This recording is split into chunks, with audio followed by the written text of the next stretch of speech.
எங்கள் குலதெய்வமே போற்றி, என்றும் துணையிருப்பாய் போற்றி, குலம் தனை காத்தருள்வாய் போற்றி, கும்பிட்டு வணங்குகிறோம் போற்றி, அண்டம் காத்தருள்வாய் போற்றி, ஆரோக்கிய வாழ்வளிப்பாய் போற்றி, இல்லத்தில் குடியிருப்பாய் போற்றி, ஈடில்லா அருள் புரிவாய் போற்றி, உள்ளத்தில் உறைந்திருப்பாய் போற்றி,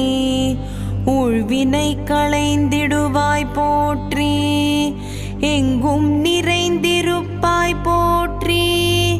ஏற்றமிகு வாழ்வளிப்பாய் போற்றி, ஐம்பூதங்கள் ஆழ்வாய் போற்றி,